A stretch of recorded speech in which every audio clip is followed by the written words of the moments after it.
Hello everyone! Welcome back to my YouTube channel. For today's video, andito nga tayo ngayon sa Tabaco Pier. Ayan, Tabaco City, Albay. So ayan, mamimili muna tayo ng pizza. Siyempre, masarap yan kapag tumatambay tayo dito sa SeaWorld, diba? So ayan nga, so napagkaganda ng lugar at makikita nyo na talagang naging destination or tourist destination na din siya dahil sa napakagandang dagat at tuwing gabi po ay napakaganda dito. Madaming mga nagtitinda dyan sa side ng seawall. Ayan, maraming mga nagtitinda iba't ibang klase ng pagkain ang gusto nyo. So, pwede kayong pumunta dyan. At syempre, meron din po ditong perya. Doon lang yun sa may side. At ang mga naglalakihang mga barko. Ayan, at syempre, meron din pong mga bangka.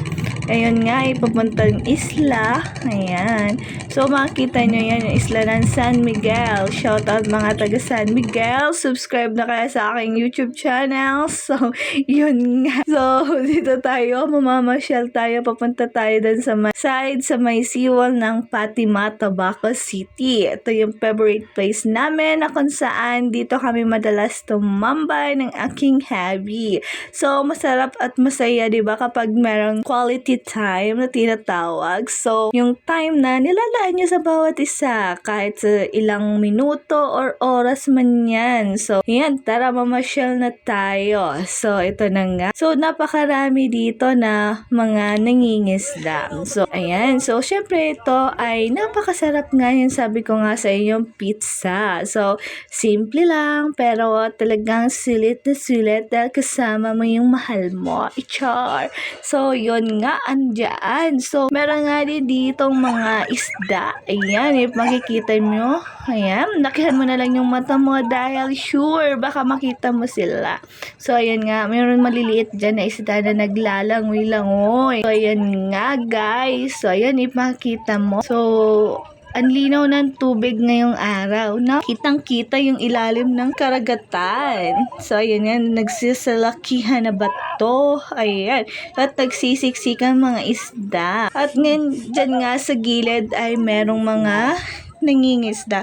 Yung hinahagis nila yung lambat at saka iiwanan nila ng ilang oras tapos babalikan nila at hihilahin papunta doon sa may gilid na side. So, ang daming tao naghihintay. So, madami nga naghihintay dito dahil nag-aabang kung maraming isda yung may mahuhuli or makukuha nila. Pero sa nakakalungkot na sandali ay meron daw sanang nahuli.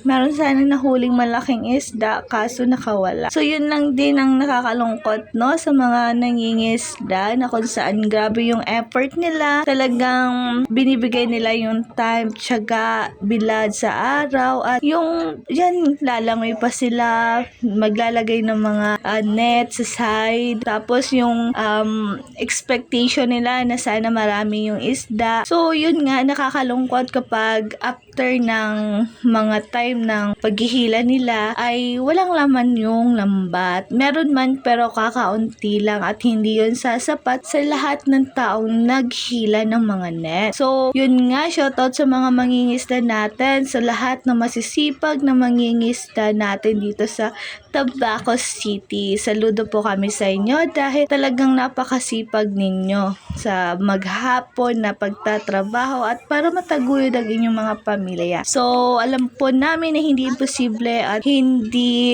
madali yung inyong mga trabaho, pero lagi lang po kayo maniwala na lagi pa rin bibigyan kayo ng blessing, no? Maraming isda na ibibigay sa inyo sa bawat paglalayag ninyo sa karagatan. So,